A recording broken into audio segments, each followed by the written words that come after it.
How are your insecurities showing up today? You can type it into the comments, or you can simply start by breathing in to your body, noticing that breath, noticing what comes up for you around the word insecurity. Because when we really understand, when we can really see what's going on, we give our feelings permission to move, to be free. When we fear our feelings, such as insecurity, when we try to control them or fix them or push them away, that's when we're actually holding on to them. That's when we're actually feeding them and giving them more power. And when we allow them to be, they simply flow through. They simply flow through, just like the wind carrying a little seed pod. Hi, Martin from Canada. Insecurity resulted from wars. Oh, wow. Wow. Well, I commend you for showing up, for being here, and for talking about this with all of us.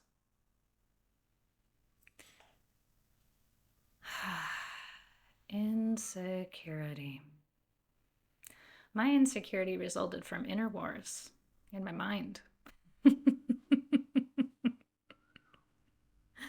And please don't get me wrong, I'm not belittling actual war, because man, that is something so big and so complex.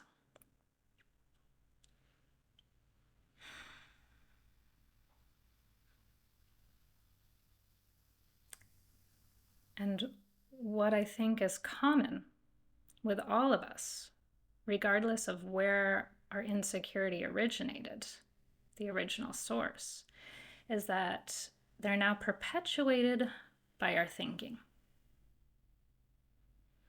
So our insecurities are not because we're in that dangerous situation anymore, or that situation that felt really insecure. It's because we're continuing to think about situations that are insecure. And these thoughts, they'll continue to come. You know, we can't control what pops into our mind and what doesn't. But what we can do is build our resilience to those thoughts. And when I say build resilience, I don't mean like building up a wall, but rather breaking down the wall. Because to build true resilience is about seeing ourselves as we truly are. Seeing ourselves as we truly are means seeing the immense, in fact, infinite well of power and love and strength and joy and wisdom that resides within each and every one of us. So how do we do that? How do we get there? How do we remember that that's within all of us?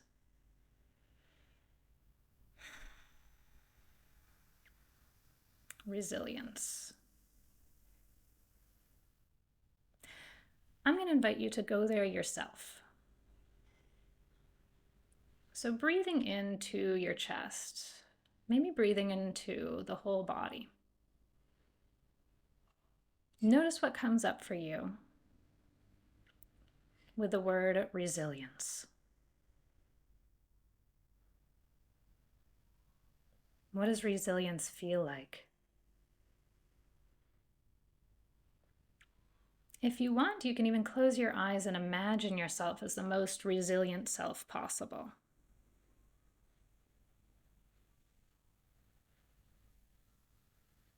The most resilient self possible. What do you look like as that resilient self? How do you feel? What would your voice sound like if you were your most resilient self? How would you show up in the world? How would you speak? How would you listen if you were your most resilient self?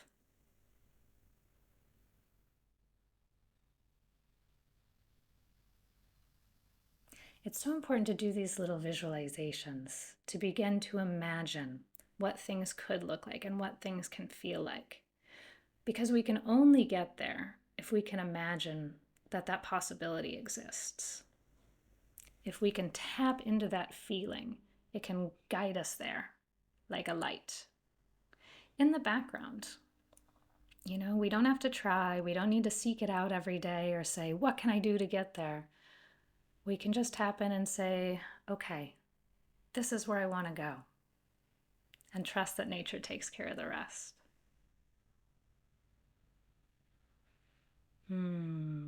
Martin says, we're living on the same planet. With a global relation, we are affected by everything. Oh, yes, absolutely. Absolutely. We are all brothers and sisters here, aren't we? And resilience equals keeping our faith. Ooh, I love that. Yes. Yes. Keeping our faith. What comes up for you guys with that? Do you feel like, oh yeah, I get that? Or do you feel like, okay, but I have some things that want to disprove it. I have some yeah buts here. Resilience, being able to pass through a hard time. Yes. Yes, I totally agree. And I also relate resilience to bounce back time. So the more resilient we are, the more in touch with our true selves we are, the more we're able to simply bounce back when things do get tough. Ava says, faith is prana, life force energy. Oh, I like that. Yeah. I can feel that in my body when I imagine faith as that life force energy. Like just feeling into it brings me a feeling of trust.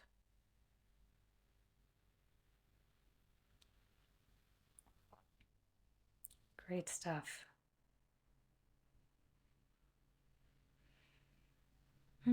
So where are we going now? It's so interesting. When I think of insecurities, I begin to notice where my voice isn't super strong. I begin to notice little signs and places where I might be feeling insecure. And as I do that, it's almost like I start to fixate on them. And I'm not sure where we're going with this. But thanks for coming along with me as we explore this idea of thinking about insecurity. Yeah, it's like all of a sudden it just brings us into the body, like a breathlessness, a freeze. So, what can we say about it? Why is it there? I talked to my friend this morning and she compared insecurity as a bridge. And if we dare to walk this bridge, this insecurity is going to take us over to some place that we're being asked to go. And as she said this to me, it's sort of like transcending our fears, putting ourselves out there, showing up in a new way, in alignment with our true selves. And as we go, we feel this insecurity, but we can look at the insecurity as a bridge. And when she said this, I was like, yeah, I can feel that. I love that analogy. And I said, and sometimes it's really a rickety ass bridge, isn't it? Like I had this picture in my mind of this bridge to where we know we need to go, but when we look at it from the other side, it looks like there are holes in it. It's swinging all over the place. The twine holding up the railings is about to break. Like it looks super daunting. But we know that light is on the other side. We know if we dare to cross this bridge, we're going to find freedom. And I'm seeing myself putting the first step onto this bridge. The first step, maybe even preparing to do that first step, is the scariest. And then we put our foot on and we're like, okay, I think I'm going to survive. I think I might be able to get there. Let me hold on to the handrails just in case. And as we continue to traverse this bridge, laden with insecurity, we begin to see, oh, there really aren't that many holes here. In fact, maybe there aren't any holes at all. Maybe that was just a puddle that I saw from the distance. And where it looked like the handrails were wearing thin, made of rope, I'm realizing now that it's really twisted metal. And it was just a reflection in places that made it look like it was coming undone or that it was thin. And so we keep walking and we go, okay, maybe I still feel anxious, like up to here, but I know I'm going to make it. And when we finally get across, okay. Whew. Okay, I'm back on firm land again. I did it. Man, isn't that a good feeling? Can you guys think of a time recently when you did that?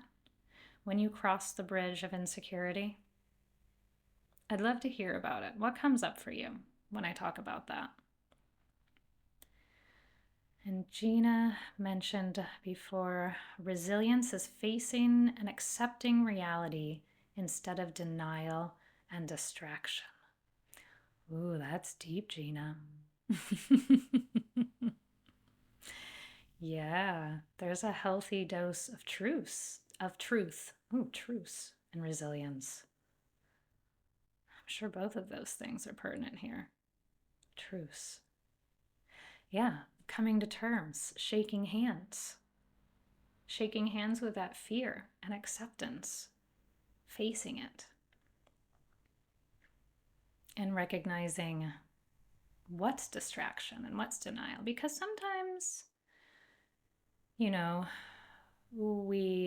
we're following this path of distraction or denial, and we're not even aware. There's really an innocence to it. There's an innocence to following denial and distraction even when we are aware. It's because it was simply too scary. It's because we're simply too afraid of what it might look like on the other side. Or maybe if we don't even make it to the other side.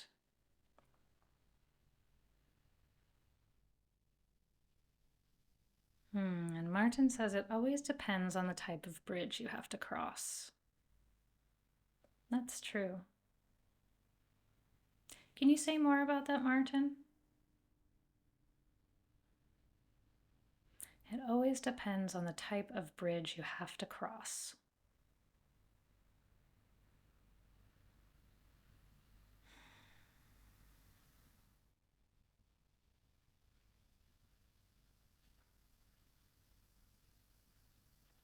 Yeah. And what's interesting is the bridge looks different every time. Because after we have crossed a bridge and we find freedom and we integrate it, maybe we cross a very similar bridge and we get to have this new period of freedom and integration. And we keep doing that until we're on the other side and feeling light and wonderful, and we're carrying on with our life. And then all of a sudden we come to a new layer and a new bridge, a new situation that brings up insecurity in a totally different way. And the bridge might look totally different. Has that ever happened to you? It happens to me. I feel like it happens to me every time I'm asked to show up in a new way, to connect on a deeper level, whether that's in my business, with my friends, with my husband, with my children. And generally, when I choose to show up for one of those things, it has a ripple effect, and I get to show up in a more loving and bigger and truer way in all those areas. Martin says it could be a rope bridge or a huge metal one, so the challenge is not the same. Yeah, yeah, it can look really different.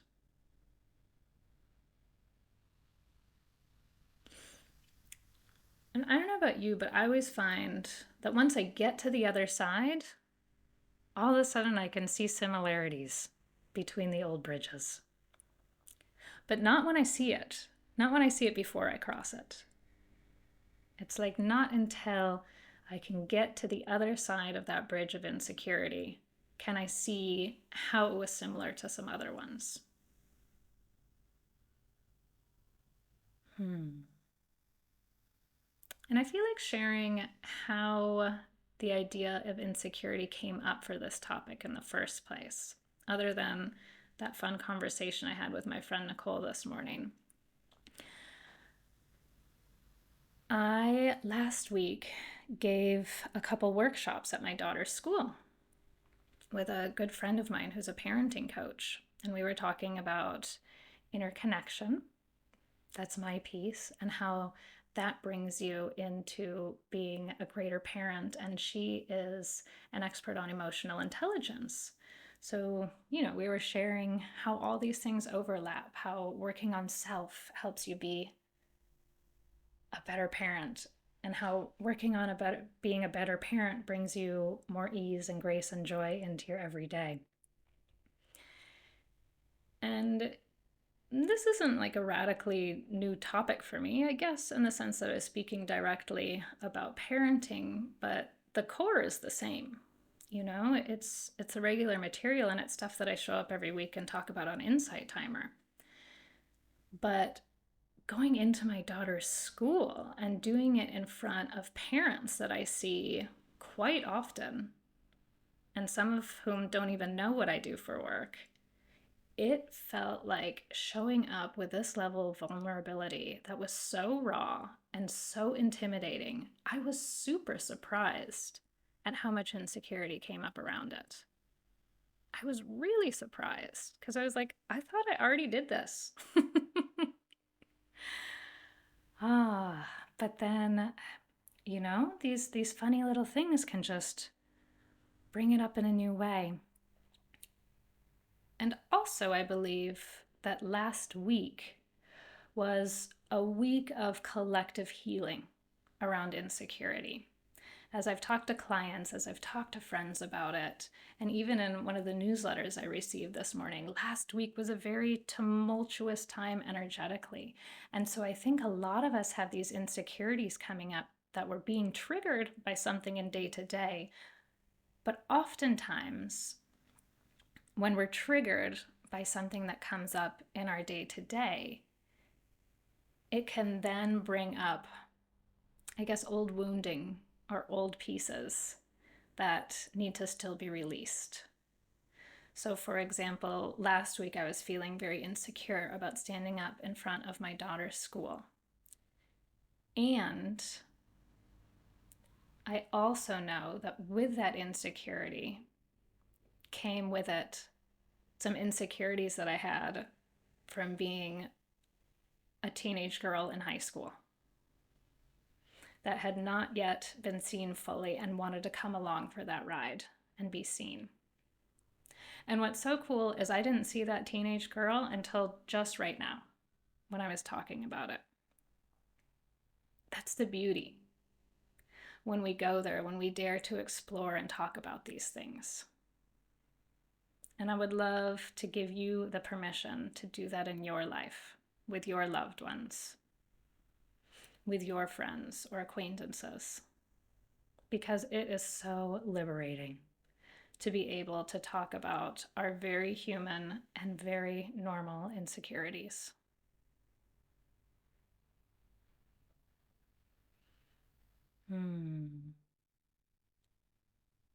So let's see. Martin is saying, one would be a very big challenge, but how great it is to cross it. Oh, yes. Yes. You show resilience being able to go over your challenge. Mm-hmm. Mm-hmm. And it builds resilience, right? You show it to yourself. We show resilience to ourselves when we dare to cross these bridges of insecurity. We find the freedom, and part of that freedom is in the strength that we found. It's in the strength that we found that we didn't know we were capable of before we tried to cross that bridge. This reminds me of a client that I talked to last night. And she shared a very vulnerable feeling, a feeling of grief over a relationship that ended. And when she reflected upon it with me, she realized what it had taught her. And she realized that all the things that she had done recently on her own, she had moved into a new house. She had taken care of bills that she had never taken care of before. She was doing all of these things, making her life completely self-sustainable. And she said she never would have thought that was possible until she had to do it. And that realization for her gave her so much strength and resilience. Just revisiting it with the tears of grief, and revisiting it with new eyes, with the eyes of her higher guidance, with the eyes of her intuition, to say, oh wow, look at what I can do. How cool is that? Look at what you can do. Look at what you can do.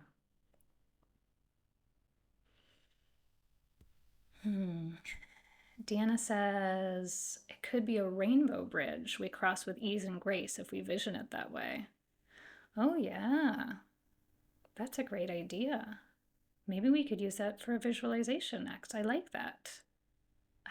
Let's go there together, Deanna. Ava says, I feel you, and Martin says, yes.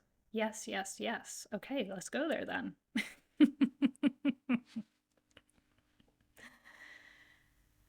Let's try this guided visualization together. So I want you guys just to tap into something that, maybe brings you a bit of uncertainty, a bit of doubt. Like there's a part of you that knows you would benefit from going out there and doing this. Maybe your intuition has been bugging you for a while. Think about that. Get clear on what that is. I'll give you a minute just to breathe and see what pops into your mind. And if nothing is popping in, then we are going to ask for that perfect idea just to come in. What can we explore on the other side of the bridge? Where is it that you want to go? Where is it that your heart desires for you to go? Take a few deep breaths. You're welcome to close your eyes if that helps you feel in and visualize a bit better. Just breathing into the chest, we're asking for guidance to support us. We're calling in all of our energy, all of our thoughts from other times, places, and events, and asking for clarity to see where it is we're headed on the other side of that bridge. And let's take a look at that bridge to get there. Notice what that bridge looks like. What material is it made out of? Is it stable or is it swaying?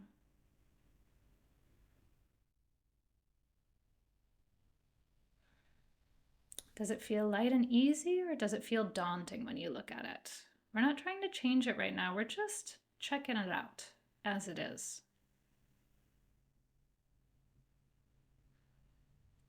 Knowing that we're getting a clearer picture on where we are right now, where our mind is right now.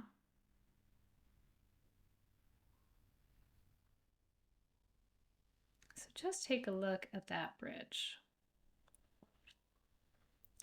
Now, I want you to imagine going up and setting foot on that bridge, putting your hand on the railing. And notice what feelings you have in your body as you do that.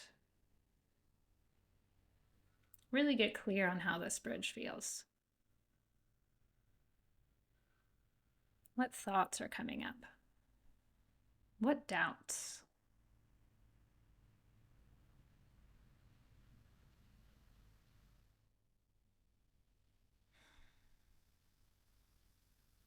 Good.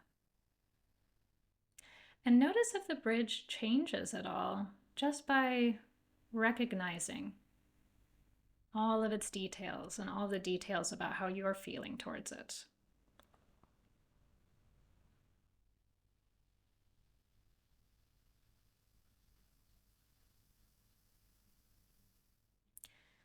Now let's invite some of the light and freedom from the other side to just shine across, flow across, and illuminate this bridge for us.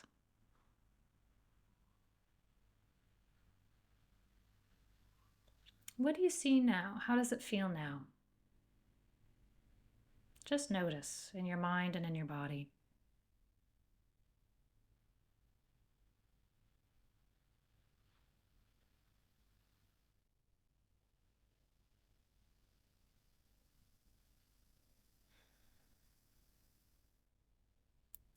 Now take a few more steps forward.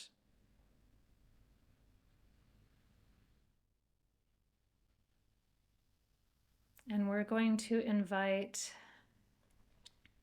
that guidance, that light from in front of us, from where we're going, and we're going to invite guidance and light from behind us to illuminate this path even more. All the strength and resilience that we already know that we have, all of the people behind us, our ancestors behind us, everyone who has walked the path before us. Not the same path, but a path. Take a breath. Notice what that feels like. What does the scene look like now?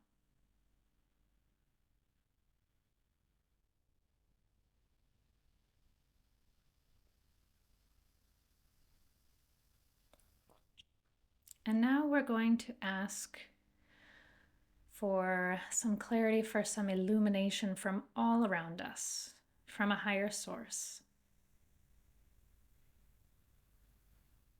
We're going to bring that in to this bridge that was filled with insecurity.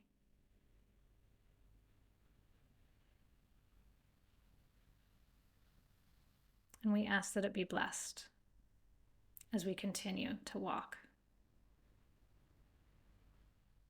towards that space of freedom on the other side.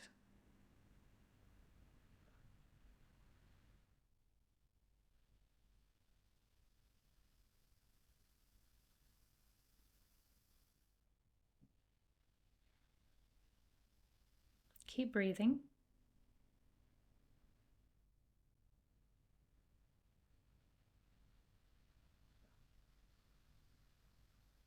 Oh, As you continue this, I want to share what Martin has to say. He says, everything goes well until you are halfway there and feel doubt about what you will discover on the other side. This is insecurity. So let's feel that. Let's imagine you're halfway there.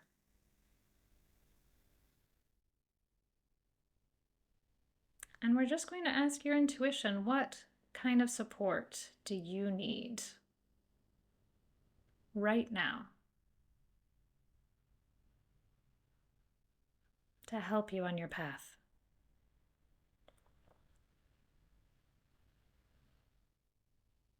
Where is this support going to come from?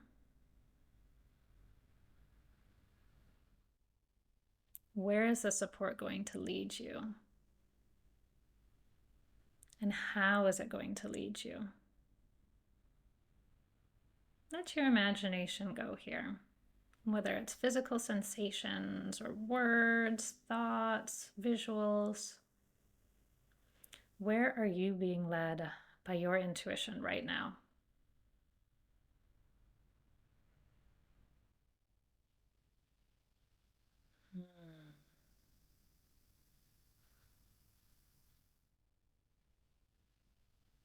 Beautiful.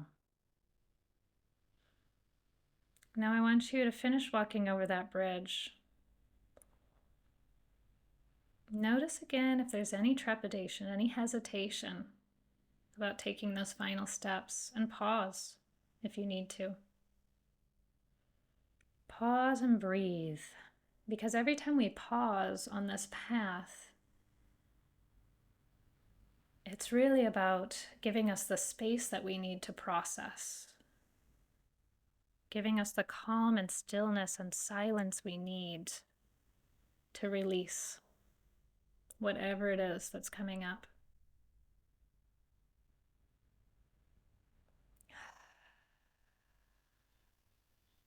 Keep walking until you're on the other side. And notice what that feels like.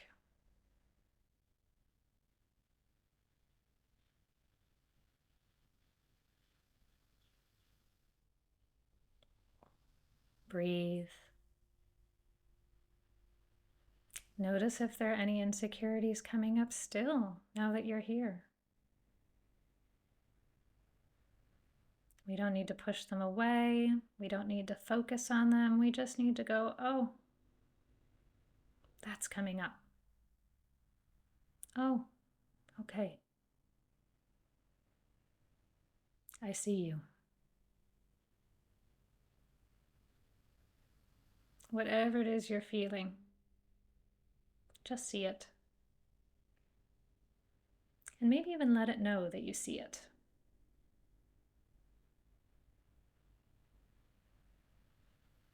Notice what happens when you see it and when you let it know.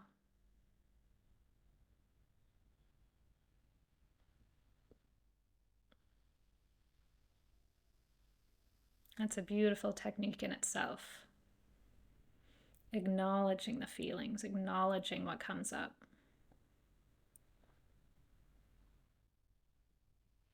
Studies show that physiologically, it can calm your nervous system. Not it can, it does calm your nervous system when you just give a label to what you're feeling, when you offer that validation to yourself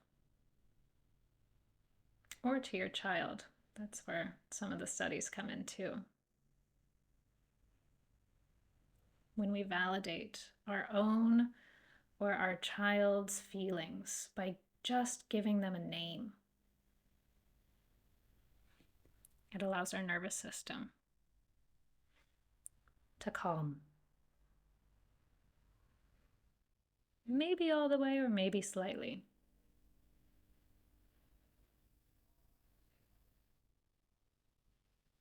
That validation is a beautiful, beautiful thing.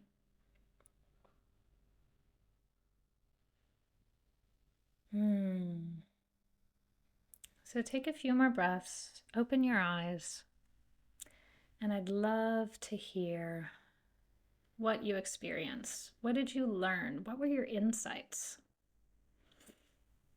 If there's one thing I've learned in the work that I do, it's that an insight can change your life.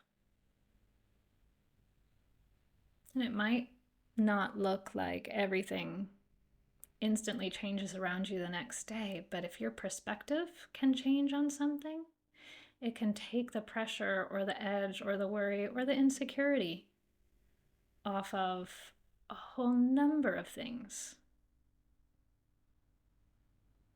that were happening every day. That insight is all you need. And Martin noticed that when we were on the bridge, when we were walking forward, the support was coming from the people around him. The support to get across. The support when we were feeling insecure. Isn't that beautiful, guys? You know what else is beautiful? That the higher power will always put people around us on our paths that can support us. Always. Always. In fact, this was another thing that came up in a client session last night. She was talking about, going through things in life, like a divorce that she had gone through, and how all of a sudden she had a few other friends that were going through the same thing. And it was sort of like, it was like validation without it needing to be spoken, without anything needing to be done, just like, you're not alone. That's just provided. And the same thing now, she said she finally, she's in her 40s and she just decided to get her driver's license because she had never needed it before. Now she moved outside the city and she does. And she said she was talking to some other friends and she said, like, at least 2 of her other girlfriends just got their driver's license too at the age of 40 plus. And I was like, how cool is that? How cool is that we're just always surrounded by this support. We're always surrounded by this validation. And we can always lean in if we dare to share these insecurities, if we dare to get vulnerable. It's like a key that magically unlocks new levels of strength and resilience and love to flow through us.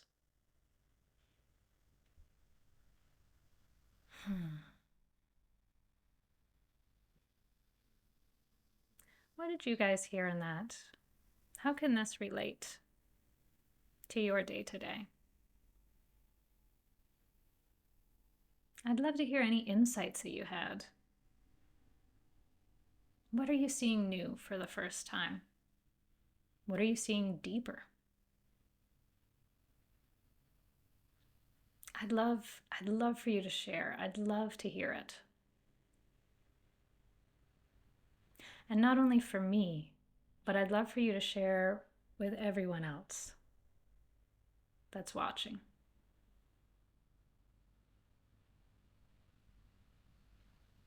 Because when we share our insights, we share our learning.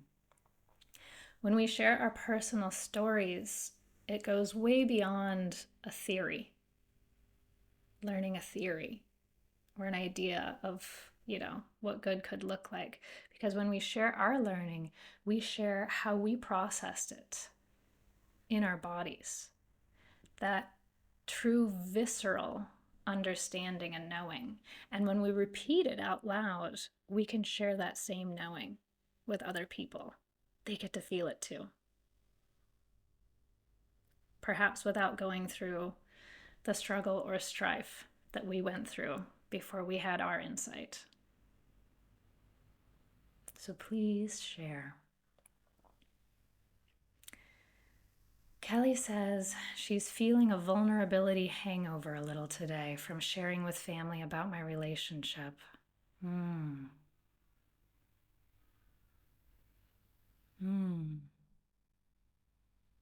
Yeah, that's a really good term.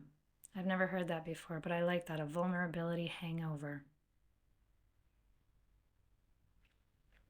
Correct me if I'm wrong, but what comes up for me when you share that, based on my experience, is the day after where you start going, should I have said that?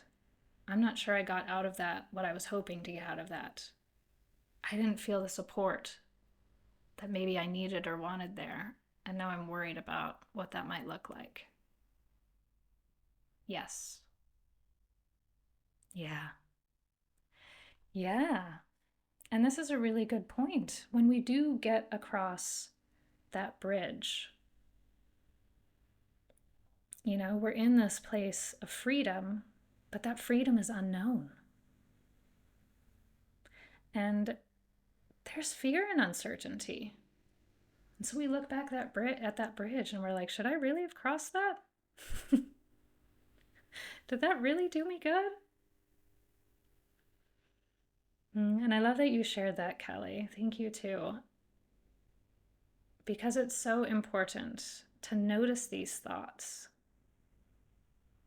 and just go, okay, I'm having some residual fear about this. I'm not sure what this is going to look like. And then what it feels like to me is going within and saying, I don't know what this is going to look like, but I choose to trust that it's going to be better than what I could imagine. It's going to be better than what I could have created with my logical mind. Because I can tell you from personal experience, when I can do that, it is. It is better than what I could have imagined. I see it for myself, I see it for friends, I see it for clients. When we fall back into the trust of our higher guidance, we don't know what it's going to look like, and it can bring up horrible fears. Fears that everything is going to go wrong. I think I shared last week that I used to have this fear that if I continued down this line of work and kept growing, that it would ruin my family, that my husband and I would end up in a divorce and we'd be a broken family. We'd have to figure out how to share custody with our daughter. This was like an ongoing fear of mine. To not go deeper, it lasted for probably a solid year, on and off. And eventually, after a couple months of it, I chose to go deeper anyway, because I said, you know what? It keeps coming up. I gotta go into this meditation. I gotta do this work. I have to go there. I'm just gonna trust that it's gonna end up better than I can imagine. And it did. It did, because not only did my relationship not end, but it became deeper. It became more loving and more trusting and more truthful. And then, funny enough, that fear came up again. And the same thing happened. And it came up again, and the same thing happened. And it came up again, and it still scared me, and the same thing happened. And fast forward some years later, it came up again. When was it? Like just a few months ago. And it scared me again. And I chose to go there. I chose to go into my heart. And again, my relationship deepened with my husband, with my daughter, and now we have a son too. And I couldn't see that happening. All I could see was breakage and failure. But I knew I was being guided to go there.